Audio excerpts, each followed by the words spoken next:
What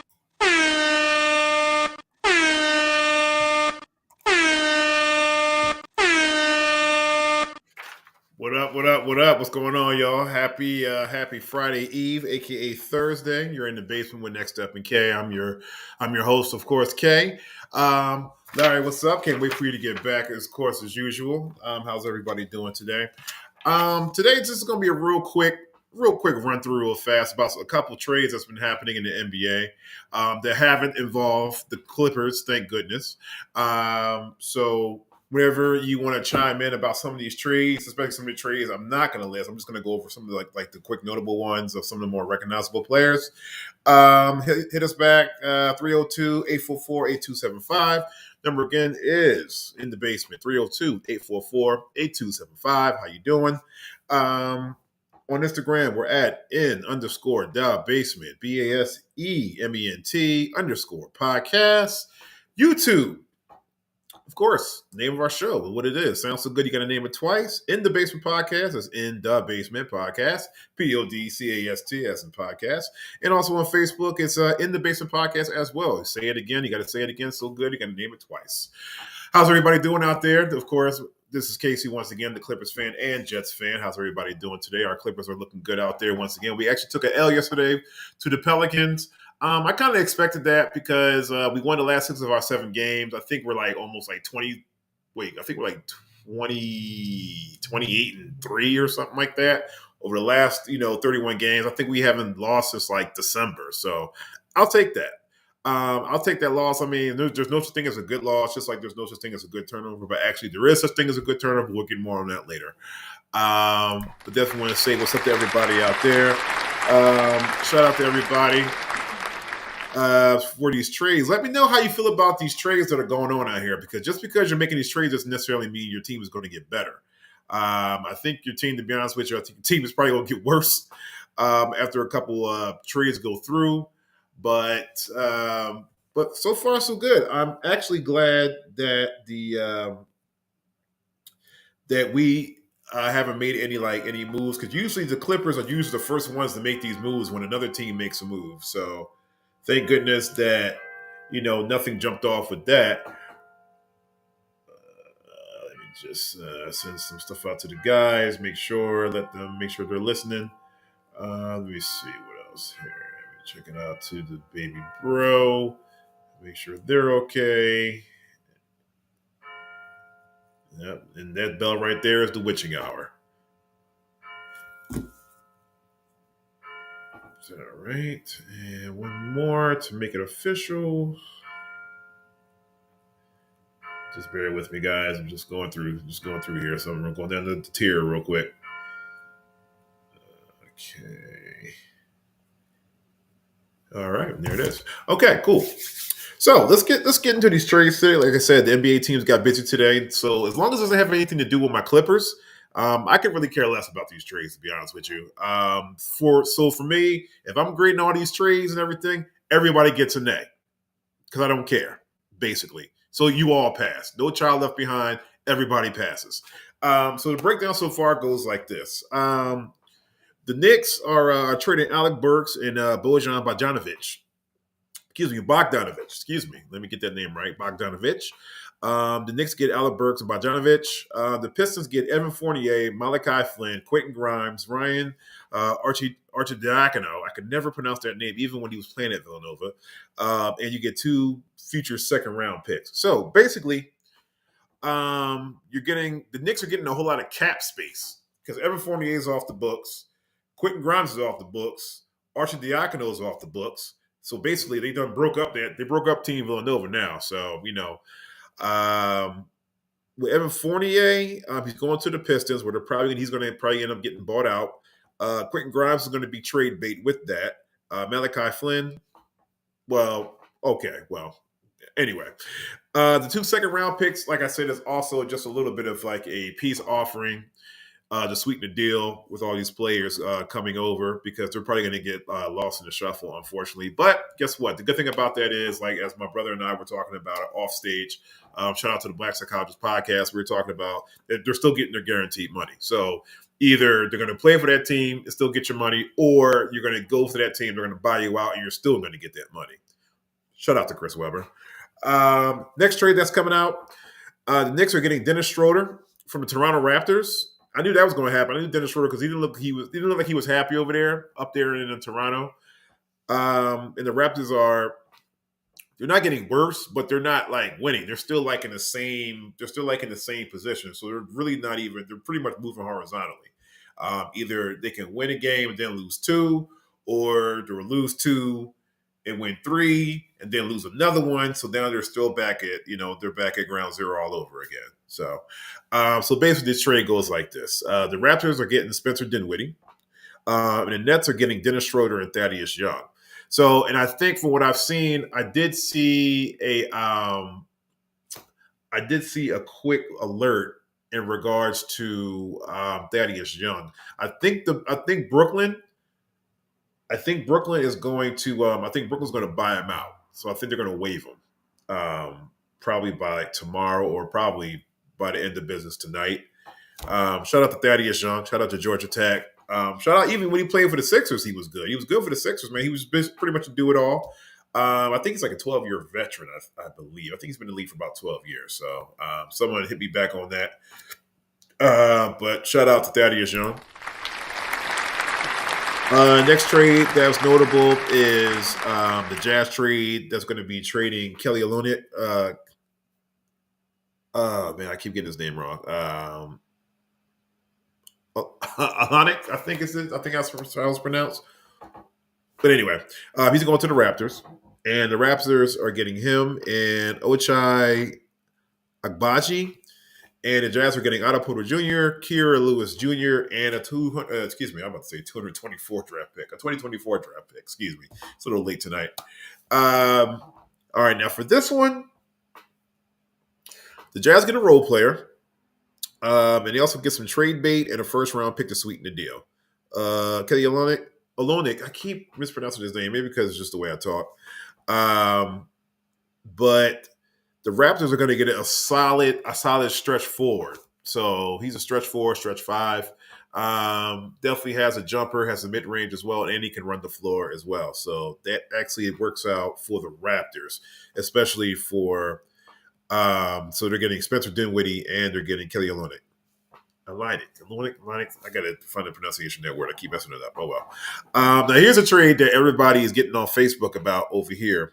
Everybody's up in arms about the Sixers trading Patrick Beverley to the Bulls. To the Bucks. So basically, it goes like this. The Bucks are getting Patrick Beverley. The Sixers are getting Cam Payne in the second-round pick. So let me know how you feel about that pick, because I'm looking at it too. I'm giving it like the bombastic side eye as well, because already the Sixers are losing one of their defensive stalwarts, basically somebody who can a voice in the locker room, a voice on the floor, an extension of the coach, and extension of your defensive schemes too, because most of the time, usually when the ball's inbounded to the guard, Patrick Beverley is the first one picking him up, like all 94 feet, and he still has it. He can still make you turn. He can still make you, spin into a double team and stuff like that, and he still have you turn the ball over. And he's a great communicator out there on defense. As much as you hate a person, playing against a person like Patrick Beverley, they're a joy to play with, basically. He's one of those guys, he's like a Bill Laimbeer type player. He's like I hate him so much that he's on the other team, but once you get to the Pistons, he's like, wow, he's a joy to have on the team because of what he does. And the same thing with Patrick Beverley. So, and I think they're trying to replace, that point guard, defensive slot from Drew Holiday, because I still don't understand why they traded Drew to the to the Celtics. I don't even get that one. How you gonna get rid of one of your best defenders on the team? But hey, I guess maybe that's why I'm not I'm not an owner or a manager or something like that of a professional team. I mean, to be honest with you, if I had it my way, I would draft everybody that went to Maryland. For real, for real. That's just me. And anybody who played for the Clippers. Oh, you played for the Clippers? Oh, cool. Come on over. Um, but you get campaign a second round pick. So I'm not sure what they're going to do with campaign. I'm not sure if they're going to waive him. Probably going to end up waiving him if anything, because they have. I mean, he's a capable shooter, but I'm not sure if he's going to fit in that scheme with the Sixers. So, more on that. But guys, just get back to me on that. Let me know. What's up, Black Psychologist Podcast? Yizzo, what up, baby bro? What's going on, man? If you're not doing anything, definitely hit that like and subscribe button. And also, too, listen to the Black Psychologist Podcast, and you definitely got to smash that like and subscribe button for the baby bro. So let's do that. Do that for me. Do that for Dr. Kyle. And also do that for Great Mental Health Space as well, because he has some great tidbits, him and Dr. J. Great advice, great tidbits, great stories, great articles that they go off of, and they can help you in your everyday life. So definitely, please give the Black Psychologist some attention here. But yeah, back to the Sixers trade. Also, my question is, how is Patrick Beverley and Damian Lillard going to get along? Now, because of course, in the past, when Damian was playing for the Blazers and Patrick Beverley was playing for the Rockets and the Clippers, they would always go toe to toe. Like, they would tease each other every time. Dame would miss a shot, especially if it was a clutch shot. Patrick Beverley, he'd be the first one jumping off the bench talking about something's Dame time, putting in his watch. I remember they did that in the bubble during COVID, and the Blazers and the Clippers were playing against each other, in the bubble, and like all you see is Dame, he missed a shot, and Patrick Beverley jumps off the bench, he's going over. I thought he was going to run on the court, like it's a Chicago Summer League game or something like that. But he goes off the court, gets in Dame's face. I think he got a tech or something like that. But he's like, "Hey, is it Dame time for real? Is it really Dame time?" Then from then on, Dame Dash made it his mission. Every time he played against the Clippers, he puts up like monster numbers against us. Like he'll put up like 30, maybe 30 here in Portland, then he'll drop us off for like 43 in LA at the Staples Center, and he'll just look at Patrick Beverley like, "Yo, you're not like he's trash, but it's just like, yo, like." Stop talking. The only thing you're doing is you're just poking the bear. So, and I've been in that situation before too. Sometimes, guys at the run will, they'll like, oh, K doesn't play defense. K's not this. He's not focused. Stuff like that. But no, look, when K gets focused, he's a hard act to follow. So, do you want the funny K or you want the focus K? I don't think you want focus K, because that's like you're poking the bear right there. That's like in the words of the great Eddie Murphy, that's like you swimming with Jaws. So. Holler at me, guys, at the run on that. If you want the serious or you want the serious focus K, or do you want, you want silly comedian K? I think you should go for the latter. Go for comedian K, because comedian K, he's not going to dog you. He might hit a couple jump shots. That's about it. But other than that, he's going to do commentary. Thank you. I know. Coming up next, Hornets trade PJ Washington to the Mavericks. Dr. Kyle and I, we were actually talking about that off stage. He actually likes this. He likes this trade, as a matter of fact. And just get back with us in the basement. 302-844-8275. Hornets trade PJ Washington to the Mavericks. And basically the trade goes out like this. The Mavericks get PJ Washington. The Hornets get Grant Williams, Seth Curry, and a 2027 first-round pick. Now, I don't know what draft order that first round pick is going to be in, but it's 2027. So it's like basically, so you got Grant Williams, Seth Curry, and potential. And you got a what if. So that what if will just sweeten the deal for Grant Williams, Seth Curry. I'm not sure if Seth Curry is going to stay with the Hornets. He might try to, he might ask for a buyout. Grant Williams, I don't know. Dr. Kyle and I, we were talking about that. And I'm like, well, everybody loves to play in Dallas, so like I said, it's a great culture. great people, great organization. You have an owner that cares about you. Your owner's going to take care of you. Whatever you need, you can just go right to the owner. He has an open door policy most of the time. You can just go to him and say, hey, Mark, you can even call him by his first name. Hey, Mark, listen, this is not working for me downstairs in the locker room. Can you get this for me? It's a certain type of food. I can't eat this. Listen, I can do this for you. He's pretty much like, like a player's owner, basically. So don't know why that Grant Williams is being in this trade package and stuff like that, because he was great for the he was great for the Celtics. He was great. He was great so far. Hitting that short corner three, playing the tough defense, doing the great switches on the power forwards and the big men, the stretch fours, stretch fives, even occasionally picking up small forwards and guards. For every person that Luka couldn't guard, which is 1 through 5, Grant Williams would pick up. Grant Williams would pick up 1 through 5, maybe even 1 through 6. Who knows? So the Mavericks get PJ Washington, which is a good look for PJ. Now he's getting back in the win column, basically, because because Dallas is going to the playoffs. So now we'll get a chance to see PJ Washington on more of a contending team, where he doesn't have to do as much, but he'll still play a big part in that in that Dallas rotation. Because he's more of like a maybe a 3-4, maybe occasional 5 guy if they were to play small ball, basically. So you can probably run that starting 5 out there with let's see, you could do Luka, Kyrie. Well, maybe Kyrie will come off the bench, probably, if anything. Tim Hardaway Jr., maybe he'll come off the bench, depending on the lineup that you have. But you could definitely stick PJ Washington probably somewhere in the 3 or the 4. And he can defend, too, as well. Definitely a good athlete. Came from the University of North Carolina. Shout out to the Tar Heels. Next trade, Hornets trade Gordon Hayward to the Thunder. The Hornets are just unloading folks now. This is like a fire sale. They're just letting people go. Like, listen, you want to leave? All right, we'll leave then. Go ahead, get out of here. But I think Gordon Hayward needs a new change of scenery. He's played with the Bucks. He's played with the Bucks for enough.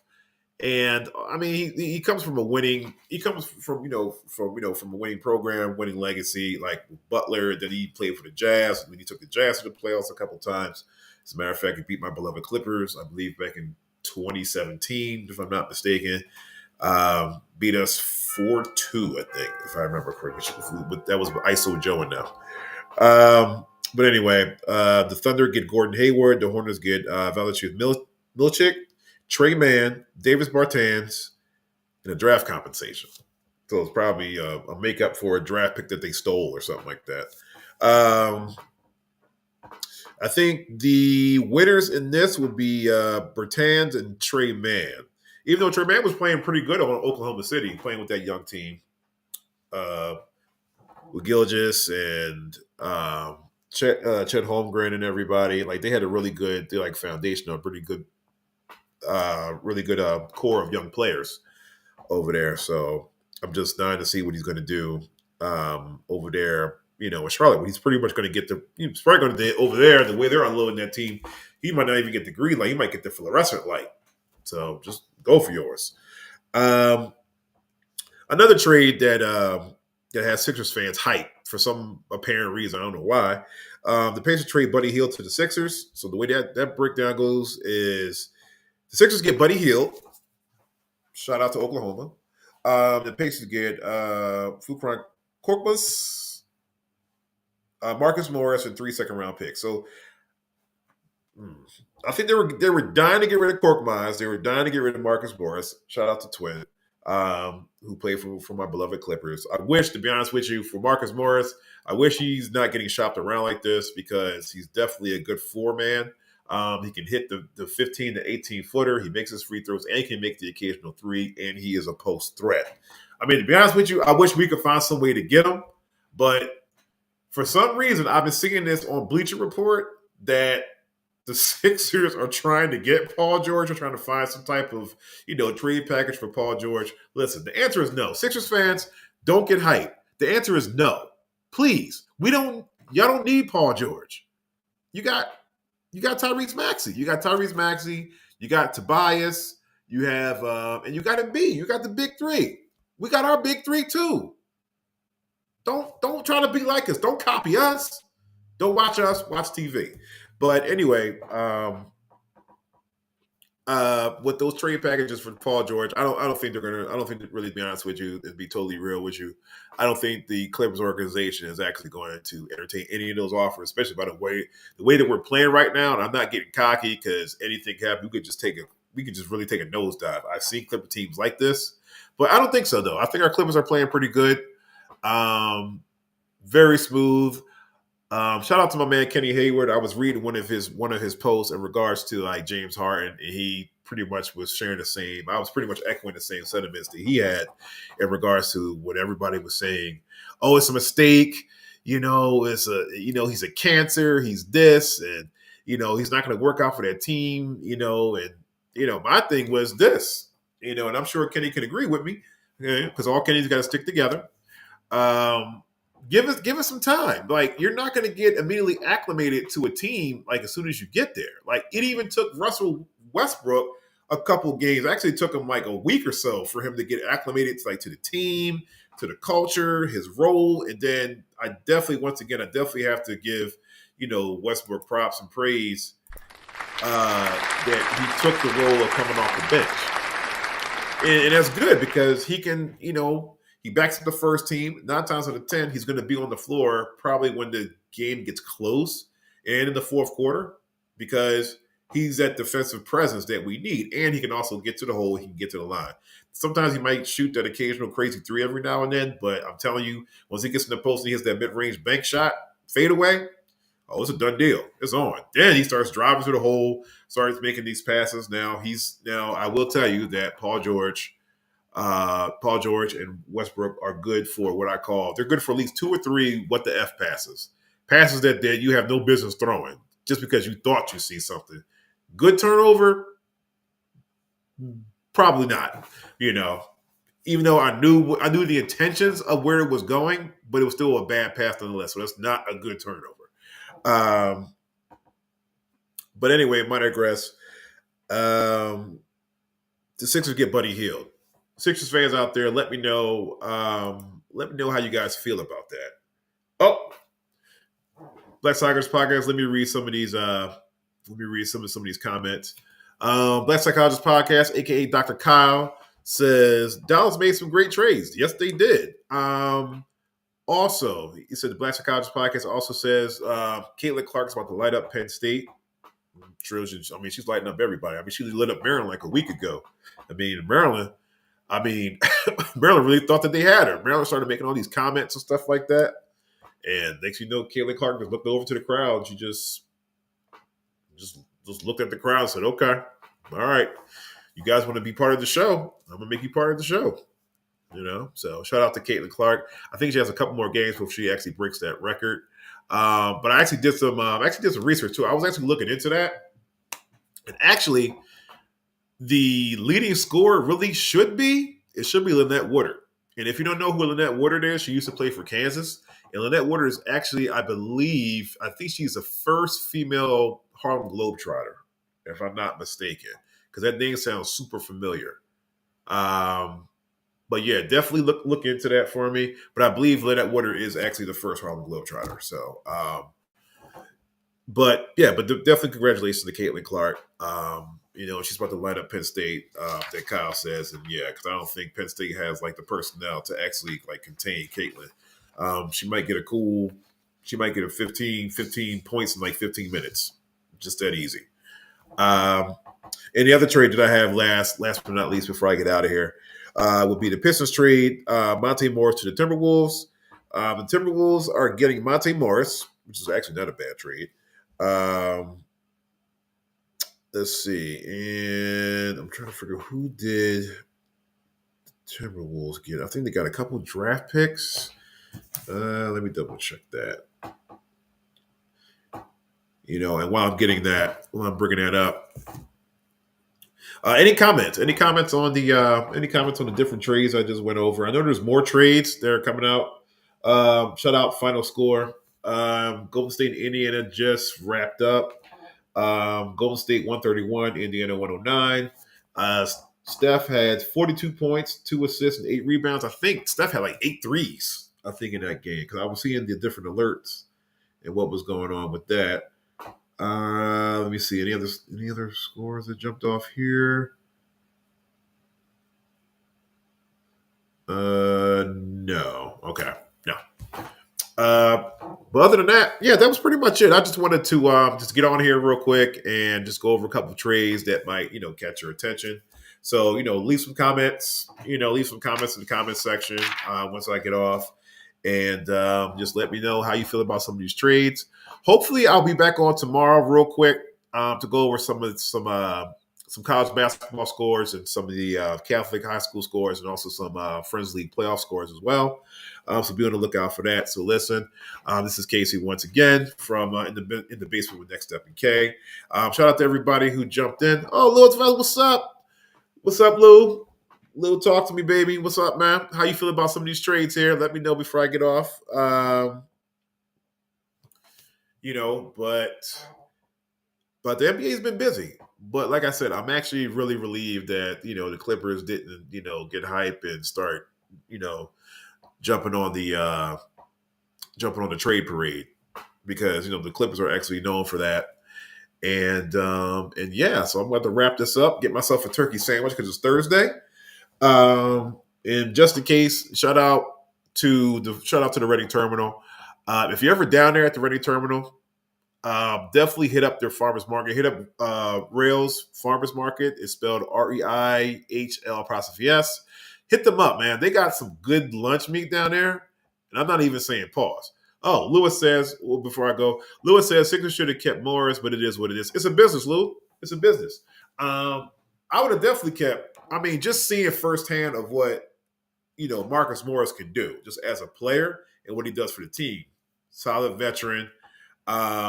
He'll also back up your guards too. Like he's also like a tough guy too, a little bit.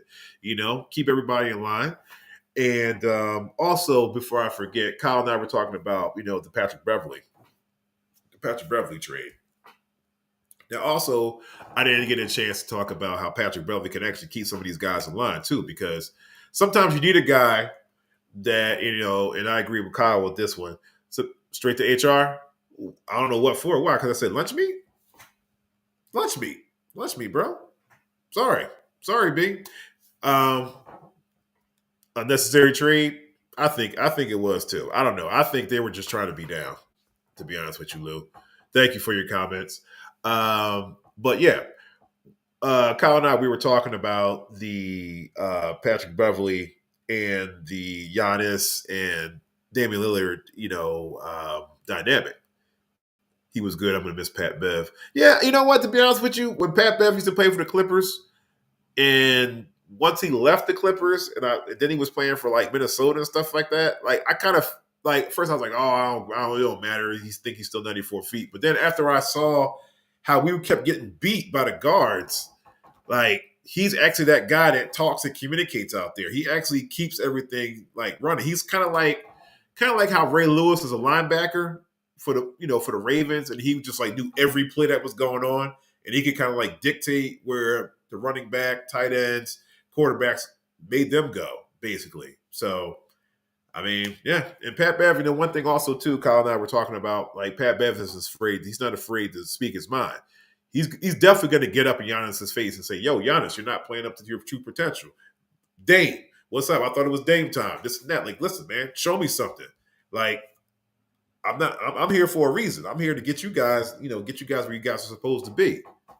But definitely hustle leadership because Dame is not going to play defense. When does Dame got a block shot? To be honest with you, let me know when he got a block shot. What year? So I think the last time we got a block shot was at Weber State. Anyway, shout out to Dame. But other than that, I'm going to be signing off soon in a couple minutes. So I definitely want to send a shout out to everybody who's chiming in. Shout out to B. B, where you been at, man? Like, we need you on the court, man. I'm out here cooking these fools out here. Let me know what's going on. Because some of the stuff, listen, man, let me tell you something. Some of the stuff that you be saying in the comments, man, is kind of fabricated. I didn't want to say anything because I don't want to cause any drama.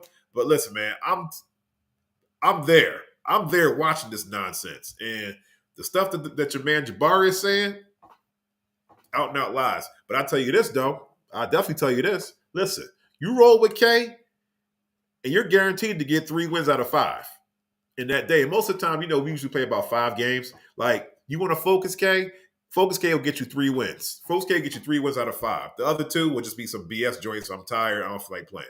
So, so when you get back, B, we can't wait for you to come back, man. We miss you. We want you to come back, man. Get that jumper going. Listen, roll with K. Forget what the other dudes are saying. Like, K plays around too much. He's always making jokes and stuff like that. Listen, man. Let me tell you something. Don't be fooled by these glasses, bro. Because under this Brooks Brothers polo shirt is the heart of a lion. All right, that's enough. I'm tired. I'm hungry.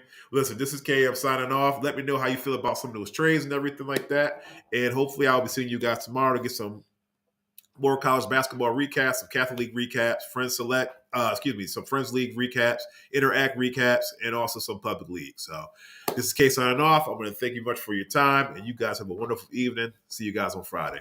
Later.